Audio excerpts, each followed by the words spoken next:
Hey, this is Trent Chapman with Short Sale Genius. I wanted to talk to you all about the HAFA program that's coming up in April here. It's just got a few more weeks before it's official. A lot of people email me and ask me questions about how I think it's going to affect the market. And I'm just going to let you guys be the judge of it, but I'm going to throw out a few things so you can use it as a point of reference. So you come to your own conclusion of if this is going to be good or bad or a positive thing or negative thing. Overall, I think it'll bring more attention to short sales, but I'm not expecting a huge change in my business. Let's look at one example. For example, the government came up with a program called Making Homes Affordable. Have you heard of that before? It's a loan mod program, and it was supposed to help 4 million homeowners.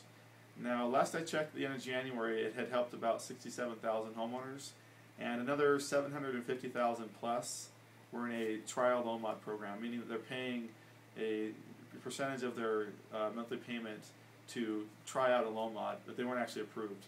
And most of those don't ever get approved. Just look at the math. 66,000 approved in 9 or 10 months, and 780,000 or so in the process. So based on the track record of the government programs for loan mods, I'm not expecting too much from HAFA.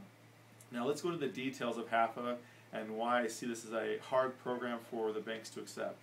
Remember, this is optional for most banks and most loans. It's not required. There's a few things that do make it a requirement to try out the HAFA program. One would be if they do the Making Homes Affordable loan mod program and the client's denied the loan mod, then the bank has to throw them into the HAFA program.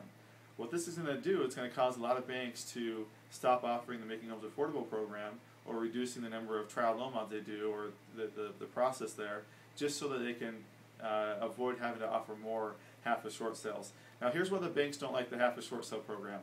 One, they're going to have to basically give up the right to collect more money from the client in the future, which is great for the homeowner. I love that. It's an awesome thing to write into that piece of the HAFA program. But most lenders like to reserve the right to come after the client for the deficiency balance, or accept an unsecured note, or accept a cash contribution of a few thousand at closing. None of those things are allowed to happen through HAFA. So that lender has to basically give up all rights to collect more money on that file. Now that's, again, like I said, great for the homeowner, but the banks and lenders are not so hip to that. Case by case, they may like that, they may not, but for the most part, it's going to be a big no-no.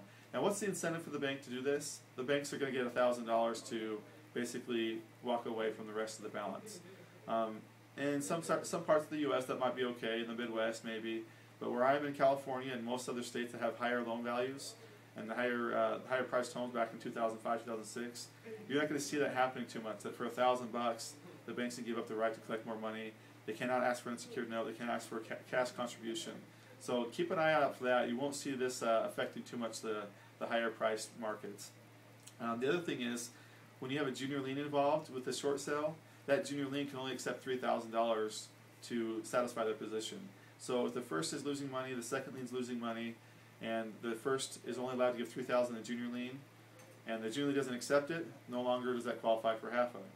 And so there's a lot of little things here where a junior lien can cause a deal to go south. And that junior lien cannot be paid outside of escrow. That's a escrow violation. That junior lien cannot be paid additional monies from the seller or from anywhere else in the HUD besides that $3,000, or otherwise it will not qualify for HAFA. So there's a lot of little bits and pieces that look good on paper and are great for the homeowner. Unfortunately, the banks aren't going to be participating too much in this, or the scenario just doesn't work out. If I have a client with a $100,000 second lien, most cases I'm trying to get the bank $10,000. They're not going to walk away with $3,000. So just keep an eye on your market. You'll see that the HAFA program may affect short sales in your market, but I'm only expecting to see about 5 to 10% of the short sales be affected by HAFA. Most of them will still go on as normal. The banks will take their time. They're not going to get them done in 30 days like the HAFA programs tell them to do. And you're not going to see a quick turnaround in the response time on the approvals. One more thing I want to add in before I go. The HAFA program requires that the lender, if they're going through the HAFA short sale program, that they actually give a response to any offers within 10 days. Now remember, they have to give a response. They don't have to approve of it, they can deny it. And they come back and say, change this and we'll approve it. Or change this, and then they can deny it again. So the banks are going to use this to their advantage.